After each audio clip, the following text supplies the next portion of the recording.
Bryan Insurance with our insurance tip of the week. How are you? I am good. Good. I'm good. Enjoying this cold front that we've got. Yes.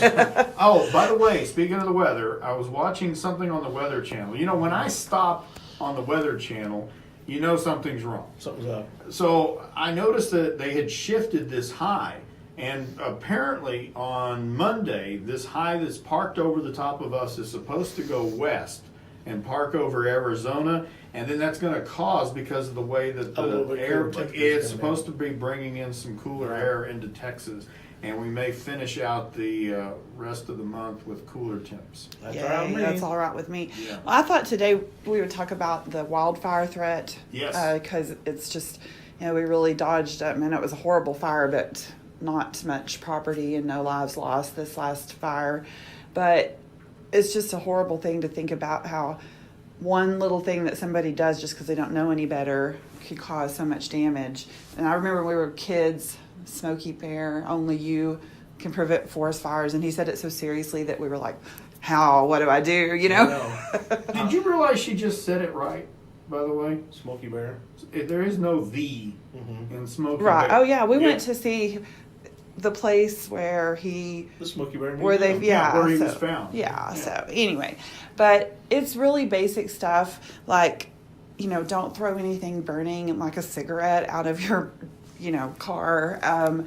Don't, make sure that if you're towing something, don't have the chains on the ground, Ooh, yeah. just I've seen that a lot. Yeah. Make sure your vehicles are maintained so there's nothing that sparks, I mean, it's simple things like that. And of course, whatever you can do to keep your home or your business safe, like maintaining your property, keeping the grass mowed. I know, Rick, you haven't had time to mow the grass. I'm not talking about you. And no, I'm not, because I understand. Yeah. I totally understand. He has not been home unless he's going to mow the grass from 4 to 6 a.m. But, It'd be cool. It will be.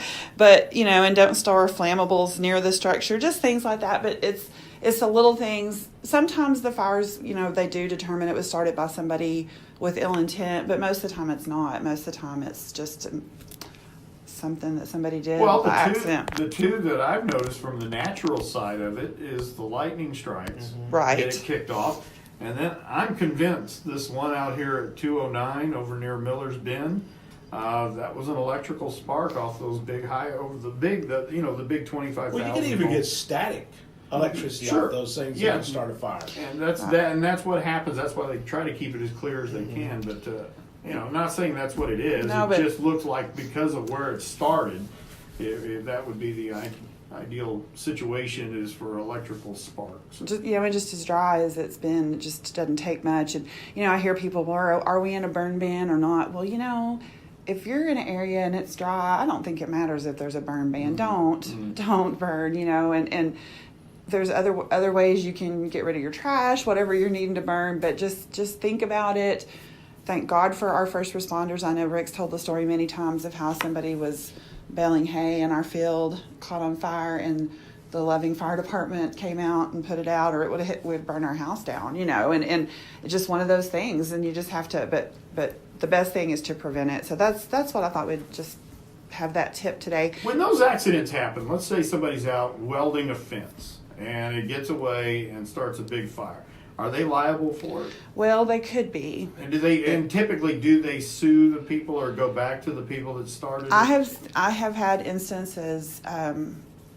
Usually, what I've seen, we'll have a client who has one in particular that's down south from Graham in another city, has a farm. He had a guy out welding, caught on fire, burn up his barn. So we turn in the claim for the barn, and the insurance company goes back to the welder, and they call it subrogates, go back against the person that started the fire to recover, right, and then even recovered our client's deductible. So I mean, and then you're like, but most of the time, or a lot of the time, those people don't have insurance. So if you're going to hire somebody, of course, this one, he wasn't welding for our client anyway. He was welding for his neighbor.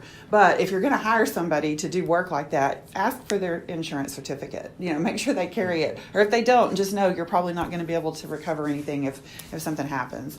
And so, of course, people tend to charge more if they carry insurance, so it's a But toss in up. all honesty, a really decent policy is that Hiscox, that HISCOS, it's a British company. It's like a Lloyd's of London company or something. And I was paying like $30 just charged on my credit card to have a $2 million bond with me doing any of my broadcast engineering stuff. That way, if I blew up a Right. transmitter, which I would never do, but if it happened, if something happened crazy, at least I'd be covered for that kind of Right. stuff. But of course, the premiums are based on the type of what's being done. Right, that's and true. so Yeah. a welder, it has a lot to do with the claims that have been experienced for that classification. So there's just all kinds of things to think about. But the thing I want to stress today is, of course, carry insurance on your property.